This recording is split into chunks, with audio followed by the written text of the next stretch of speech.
계속해서 최진 대통령 리더십 연구원장과 함께 이야기 이어가도록 하겠습니다. 자, 원장님, 일단 외신 보도들을 지금 취재기자 통해서 많이 들어봤는데 외신 보도, 외신 반응을 좀 어떻게 보셨습니까? 그러니까 뭐 세계 모든 나라 외신들이 남은 나라 대통령의 어떤 정치적 생존 문제까지도 걱정하고 있지 않습니까, 보도를. 그렇다면 이후에 만약에 윤석열 대통령이 해외 정상회담을 한다면 제대로 할 수 있을까?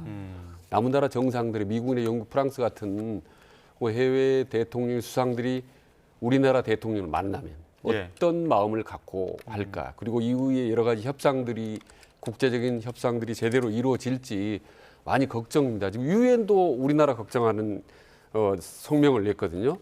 그리고 교토통신 같은 경우는 좀 특이하게 윤석열 대통령이 본인의 저조한 지지율을 타개할 목적으로 계엄을 선포했다라는 이런 식의 보도까지 내보내거든요. 그러니까 각가지 아주 듣기에 민망한 우리 국민들이 듣기에 민망한 그런 외신들의 보도들이 계속 쏟아지고 있습니다.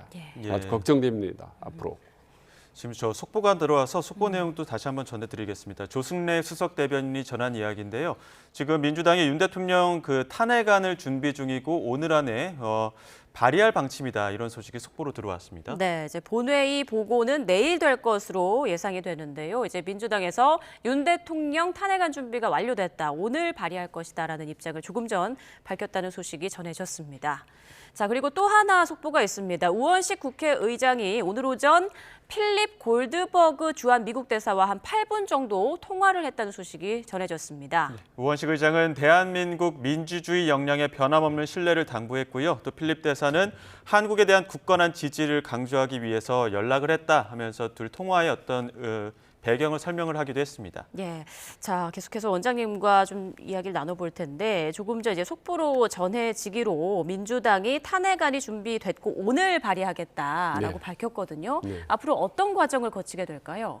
그러니까 이게 참 생각하고 싶지 않지만 박근혜 전 대통령의 탄핵안의 데자부 같은 많은 느낌이 듭니다. 그 당시에도 탄핵이 통과될 수 있었던 게 여권 내부의 상당 부분 지도부가 가세를 했기 때문에 가능했거든요.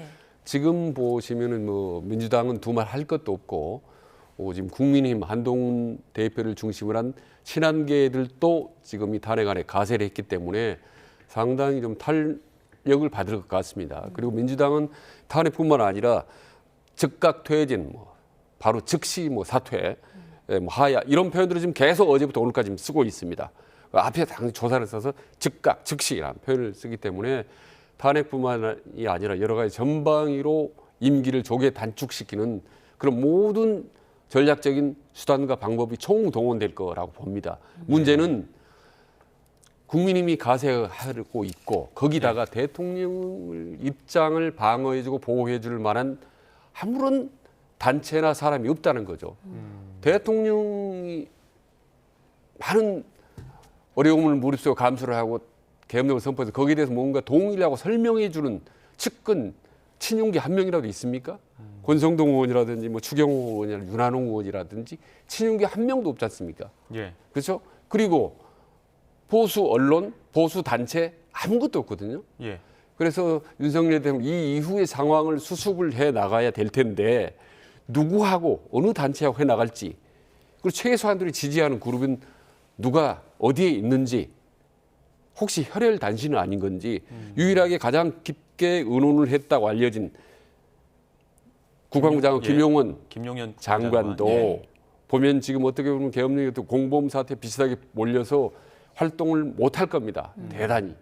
그렇게 되면 그야말로 대통령이 혈혈 단신인데 이 상황을 어떻게 걱정해 나갈지 많이 걱정입니다. 이제 탄핵안을 내일 본회의에 보고하고 이제 국회법에 따르면 본회의 보고 24시간 이후부터 72시간 이내에 이제 의결을 해야 한다고 하더라고요. 그리고 지금 민주당이 이제 과반 의석수를 갖고 있기 때문에 국민의힘 의원 중에 최소 8명이 찬성을 해야 통과가 된다라는 분석이 나오고 있는데 어떻게 예상하십니까? 지금 보면 탄핵할 가능성이 매우 높죠. 한 80% 이상은 된다고 봅니다. 지금 80% 이상.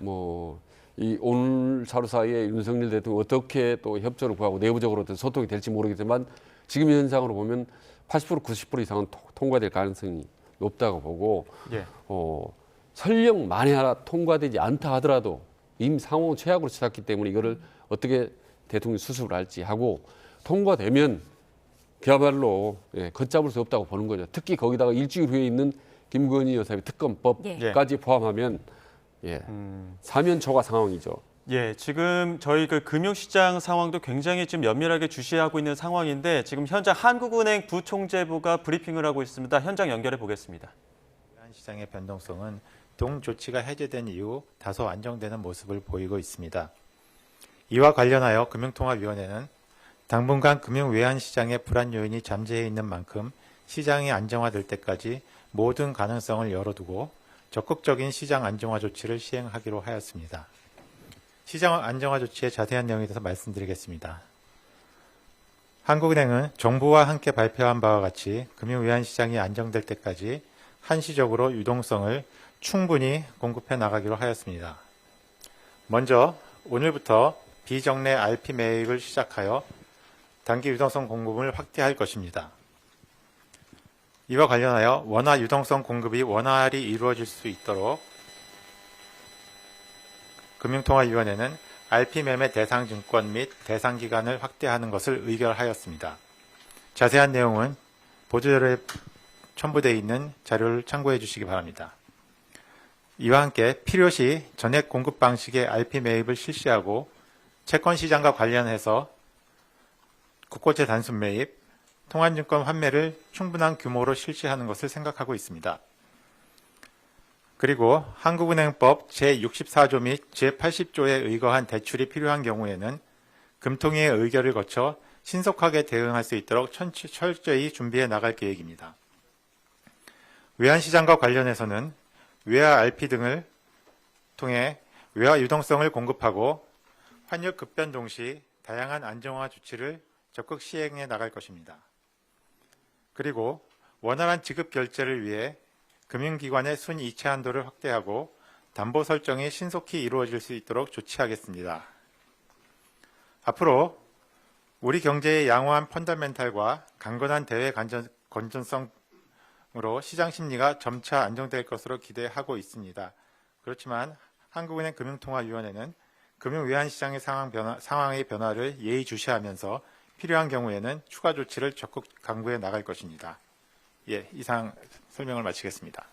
네, 지금부터는 기자님들 질의응답 시간을 갖겠습니다. 질문 주실 때는 소속과 성명을 함께 말씀 부탁드립니다. 네, 앞서 그 최상목 경제부총리 통해서도 들었습니다만 지금 안정성을 위해서 금융권이 지금 굉장히 긴박하게 움직이고 있는 모습 보고 계시거든요. 네.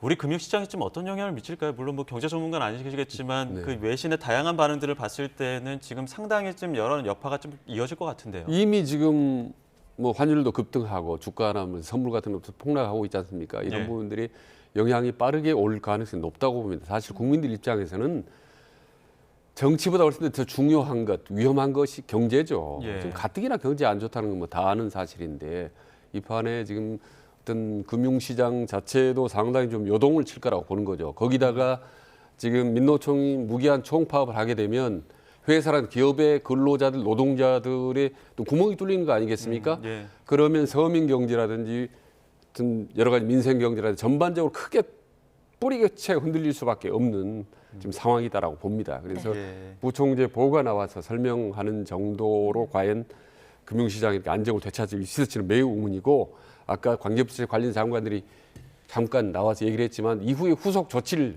빠르게 더 강력하게 조치를 취해야 된다고 봅니다. 예. 알겠습니다. 자, 지금 예. 저희 그 민주당 쪽에서 이야기하는 거는 지금 뭐 탄핵안 오늘 의결하고 내일 또 안건 상정하겠다 이런 얘기 나오고 있습니다만 그 배경에는 다시 한번 이 지금 이 선포되지 않을 가능성이 배제할 수 없다 이런 얘기하고 있거든요. 이런 부분에 대해서 어떻게 좀 판단하십니까? 그러니까 개헌 말씀이죠. 개헌 예. 부분 예. 말씀. 네. 그래서 제가 조금 전에 말씀드렸잖아요. 김민석 의원도 그렇게 예측을 예. 했다고. 다시 선포될 가능성은 상식적으로 보면 있을 수 없는 일이지만 예. 하도 있을 수 없는 일이 여러 번 이제 반복되다 보니까 또다시 그런 가능성이 없지가 않죠. 거기다가 우리가 항상 좀 조심스러운 게 만약에 북한이 쓰레기 풍선 외에 상당히 도발적인 행동을 한다면 또 계엄령 선포에 빌미를 줄 수가 있는 거죠. 그렇지 않겠습니까? 지금 북한이 의외로 조용한 게 오히려 안심이 되는 게 아니라 불안하지 않습니까? 예. 그래서 어떤 또 다른 돌발 변수가 생기면은 계엄령 제2, 제3의 그런 계엄령 선포가 또 이루어질 가능성이 분명히 있긴 있다고 보는 거죠. 예. 또다시 비상 계엄 선포가 내려질 가능성 배제할 수 없다. 배제할 수 없다고 예, 보는 거죠. 지금 그렇군요. 당장. 자, 이제 지난 밤이죠. 12월 3일이 어떻게 보면은 비상 계엄 선포가 내려진 역사적인 날이 됐는데 네. 많은 분들이 놀라셨어요. 그리고 2024년에 비상 계엄이 내려지기라고는 아무도 이제 생각을 못해서 네. 검색을 하는 분들도 주변에 굉장히 많았거든요. 네. 비상 계엄 보통 언제 내려지는 건가요? 그러니까 지금 우리나라가 몇 번 이루어졌습니까? 지금 5.16 이후에 5.16 때 제일 이루어진 것이 지금 500일이라 가장 길었습니다. 그래서 우리나라가 지금 총 17회가 이루어졌습니다. 처음 17번 이루어진 그 개입 비상계엄이 1948년에 여순 사태 때 그때 처음으로 이루어진 겁니다. 예. 계엄 선포는. 예. 예. 그리고 나서 이제 가장 길었던 게 5.16 때 조금 전에 말씀드린 500일 이루어진 거죠. 그리고 11.6 때 1979년 때 그때도 한 번 마지막 이루어졌고 이후에 한 번도 이루어진 적이 없기 때문에 이번이 44년 만이라고. 예, 하더라고요. 79년부터 지금 2024년 45년 된 거죠. 45년 예. 예. 만에 처음으로 계엄령이 이루어진 거고 미국이나 유럽이나 선진국에서는 계엄령이 이루어졌다라는 것은 정치, 경제, 사회, 문화가 최악의 상태에 이루어졌다. 박다는 걸로 보기에 더 이상 할 수 없는 최악의 상태라는 예. 것을 국내 국민들에도 알리고 세계적으로 선포하는 것입니다. 예. 그렇기 때문에 아무리 힘들고 최악의 상황이 오고 대통령이 힘들더라도 계엄령 선포만은 하지 않는 것이 지금 요즘의 시대 흐름인데 예. 갑자기 툭 튀어나왔습니다.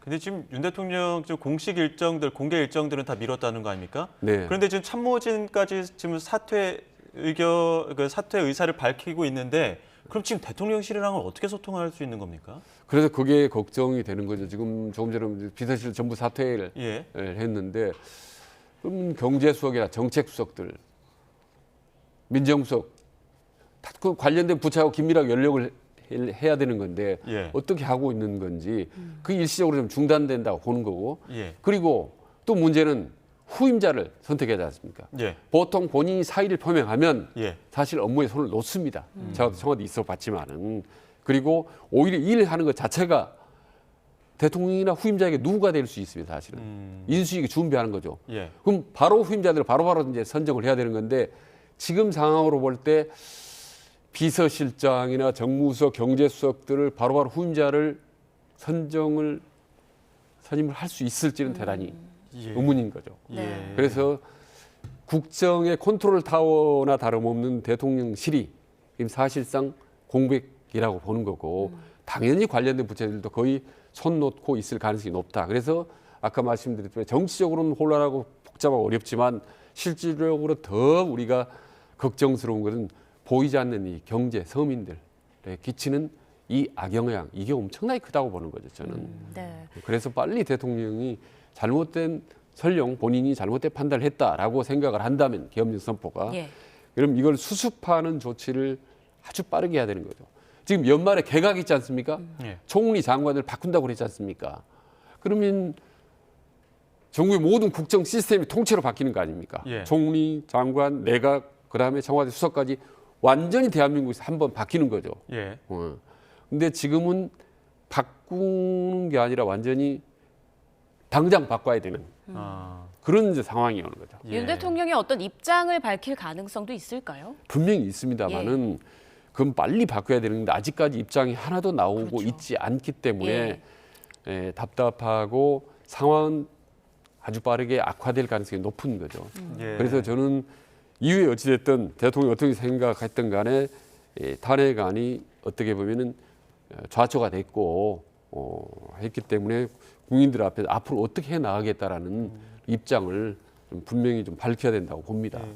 시간이 흐를수록 계속 혼란이나 상황은 악화될 수밖에 없다고 예. 봅니다. 간밤에 여당 내에서도 좀 혼란스러운 상황이 이어졌다는 거 아닙니까? 지금 네. 공지가 제대로 안 되다 보니까 일부는 국회로 가고 일부는 당사로 가고 이렇게 하면서 예. 좀 나뉘어진 부분들도 있고 일부 친한계 의원들은 이거 거의 표결을 막으려는 네. 의도도 있지 않았겠느냐라는 추측들도 하는데 네. 이러한 어떤 상황들은 어떻게 좀 보셨습니까? 그러니까 혼란스러운 상황일 것 같은데 딱 들여다 보니까 예. 공교롭게도 친윤계는 다 당사에 있고 그러니까요. 친한계는 다 국회 본회의장에 있었던 거죠. 예.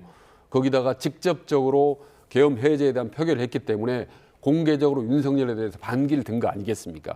그리고 윤석열 대통령이 바로 계엄을 선포했는데 아주 빠르게 신속하게 집권 여당의 대표인 한동훈 대표가 이건 위법성이 있기 때문에 국민과 함께 저지하겠다라고 강력하게 반기를 들고 나선 거 아니겠습니까? 예. 이런 상황은 저는 초유 사태라고 봅니다. 예. 그렇기 때문에 갈등이라든지 이견인 차원을 훨씬 넘어서서 정면 승부, 정면 충돌로 지금 가고 있고 이미 진행된다고 보는 거죠. 네, 예. 일부 전문가는 윤 대통령이 정치적 자해 행위를 했다 이런 이야기도 하던데요. 윤 대통령이 벼랑 끝에 몰려서 이런 어떤 결단을 했다 이런 분석도 하더라고요. 어떻게 생각하세요? 근데 아직까지는 누구와 어떤 방식으로 의논을 했는지가 가장 중요한 핵심인데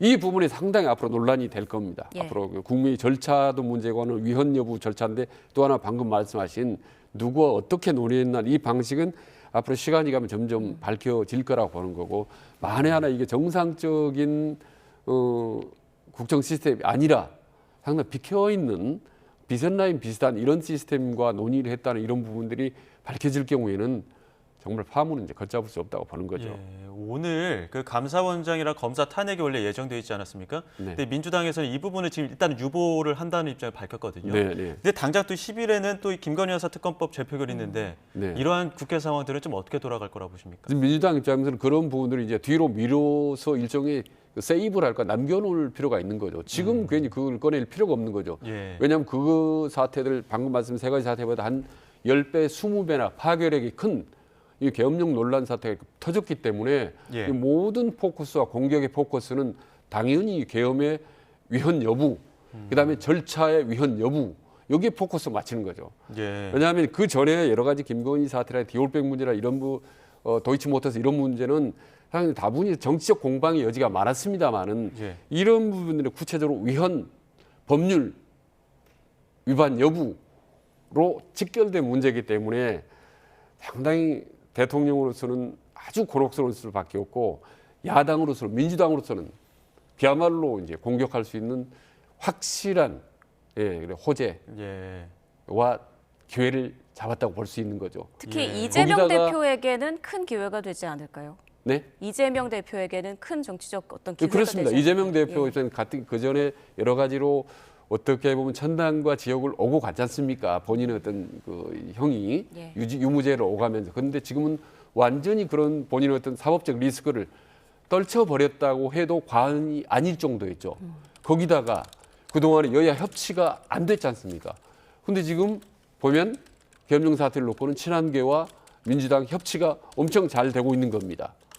그렇기 때문에 대통령과 용산을 놓고 거의 모든 제 세력들, 보수 진보 할 것 없이 모든 세력들이 포위하고 있는 그런 모양새로 가고 있기 때문에 앞으로 상황이 상당히 어둡다, 네. 많이 어둡다라는 생각이 듭니다. 네, 알겠습니다. 여기까지 듣겠습니다. 지금까지 최진 대통령 리더십 연구원장과 함께했습니다. 고맙습니다. 고맙습니다. 예, 고맙습니다.